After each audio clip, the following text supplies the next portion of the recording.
Hey, what's up, everybody? It's Charles, and I welcome you guys to another episode of the Dreamerspro Show, where we cover everything from sports, hot topics, classic debates, entertainment, and when we give you guys a fresh perspective on things and how we see them. And today we have another interesting episode for you guys that I'm sure is going to get a lot of you, talking in the comment section. So let's just go ahead and get into this video here. Now, this has been one of the most interesting NBA seasons that we've had in quite some time. Going into this NBA season, there were three teams that were favored to most likely represent their conference. You had the Nets and the Bucks, who were favored to represent the Eastern Conference, to come out of the East. And in the Western Conference, you had the Lakers picked as the team that would represent the Western Conference. And by the end of the season, as we currently speak, the Lakers ended up being so bad that they didn't even make it into the play-in tournament. And the Nets, who did make it into the play-in, actually who were in the play-in tournament, but one could say the only reason that they made it into the play-in tournament was because Kevin Durant got injured. Because before he got injured early in the season, they were the number one seed in the Eastern Conference. The Nets ended up getting swept in the first round by the Boston Celtics. I think something that very few anticipated happening. Going into that series, I picked the Boston Celtics to win that series in 7 games. I had no inclination. The thought never occurred to me that the Boston Celtics would sweep the Brooklyn Nets in the first round. That was something that would just, I never thought about it. And I was doing my research this morning, and I stumbled upon a video of Isiah Thomas kind of reacting, because I think he works on NBA TV. And he was reacting to some of the games, and he said something that I think was very, very interesting. So before we go too far, what we want to do is we want to play some of his comments, and then we're going to come back and react to it and really unpack it. So take a listen to some of the things that he had to say here on NBA TV. Take a listen to that. When you see the Nets end the way they ended, I can't think of a time in the history of our league where we see LeBron James and Kevin Durant have 2 disappointing seasons like this. When you talk about 2 of the best players in the league, and one don't make the playoffs, and the other gets swept, the narrative, that we've been pushing for so long, we have to rethink what we've been saying, this year, and look at what's really going on here. Or are we expecting too much from part-time teammates? Well, these two, again, they're arguably, the top 3-4 players in the league, and both of them are out. One don't make the playoffs, and the other gets swept in the first round.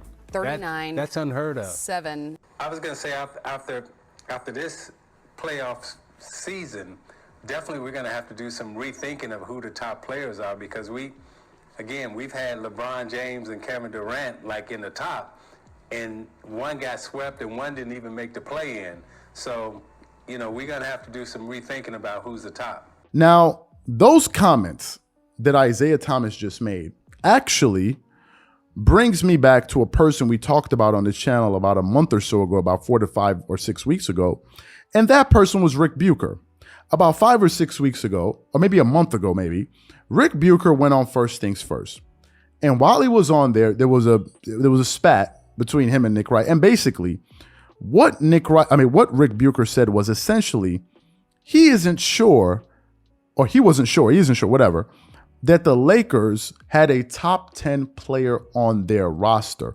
Those comments that he made sparked a major debate, in the NBA world. A lot of people were up in arms about what he was saying, because essentially what he was saying was he wasn't sure if the Lakers, if LeBron James or Anthony Davis were top 10 players. Now, going into this season, conventional wisdom would tell you that, of course, LeBron James, at the very least, is a top 10 player in the NBA, and AD is at least a top 10 player. But the premise of his argument, the basic premise of the argument that Rick Bucher was putting forward was essentially this. He said best players in the NBA are able to have a huge impact on winning, and they basically make their teams win more, right? And when we looked at it from that vantage point, we started to think like, oh, wait a minute, that's a very interesting point.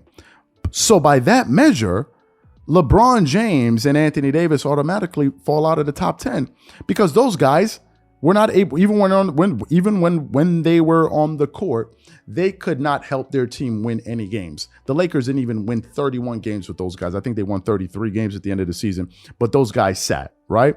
Which brings me back to the point that Isiah Thomas was making. He is saying we need to reevaluate who the best players are when it comes to leading their teams to win. It's wins. In this case, the two names that he mentioned was number one, LeBron James. He said it with his own lips. I didn't say it. And of course, he mentioned Kevin Durant. I think Rick Bucher and Isiah Thomas are saying similar things. So let me list the best players in the NBA according to the players that are having the greatest impact on win. Let me quickly list them. Let's go through them. Or at least players that were at the very least able to get their teams into the playoffs, to at least be in contention to go and go capture an NBA championship. So let me just list 10 players quickly. Of course, we have Giannis Antetokounmpo. I'm not going to list Kawhi because he didn't play this season. We have Giannis Antetokounmpo, Nikola Jokic, Joel Embiid, Kevin Durant, Devin Booker, Stephen Curry, that's 6. Jason Tatum, that's 7. Ja Morant, 8. Luka Doncic is 9, and DeMar DeRozan. I hope I pronounced Luka's name. People always get on me. So those are the 10 players, right? But by that definition that we're using, and by that definition that they're using, then these are currently the top 10 players in the NBA. But then he made another point. He talked about Kevin Durant being bounced in the first round, and now do we need to reevaluate his standing in the pecking order of the best players in the NBA? So, because he lost in round 1, this is really the question. Are we now ready to say that Jason Tatum is a better basketball player than Kevin Durant because his team beat the beat the Brooklyn Nets? Are we saying that right now? I don't think we can say that. And here's the reason why. I think Kevin Durant is still the better basketball player than Jason Tatum. But Jason Tatum clearly had the better team, the better coach, and the better leadership structure. There is no question about that. The reason I say that is the last time we saw Kevin Durant in an organized, smart thinking organization, he was in the NBA Finals, and that was when he was with the Golden State Warriors. So it's not that Kevin Durant cannot flourish, is that I think he was in a bad situation. So essentially, what I'm saying is this: the best players in the NBA should be good enough at least to get their teams into the playoffs. Then from that point, it becomes a nuanced argument. It's not a black and white argument. That was my takeaway from what they said, at the very least. I'm not saying I have the answer, but that's what I was able to glean from what they said. So basically what we want to do here is throw it back to you guys because it's a nuanced conversation. And ultimately, this argument will be settled by the fans. The players can go out there and do that, but the fans are going to be the ones that are going to give their take on this because they're the ones that go out there and really say who's the best and who's not. So the question to you guys is this: What do you think determines a top 10 player in the NBA? Number one. Number two, do you think that Jason Tatum is a better player than Kevin Durant simply because the Boston Celtics were able to sweep the Brooklyn Nets in round 1? Or do you think that, listen, is a nuanced conversation that maybe if you put Kevin Durant on a better team with a better coach and a better system and a better leadership structure, he would have different results? Whatever you guys think, please leave your thoughts and comments in the comment section below. Again, if you enjoyed the video, be sure to make sure you go ahead and hit the like button, hit the subscribe button, and hit the notification bell to be notified whenever we drop our content. Once again, this is Charles here from Dreamers Pro. Wishing you guys an amazing day and catch you guys on the next episode. Peace.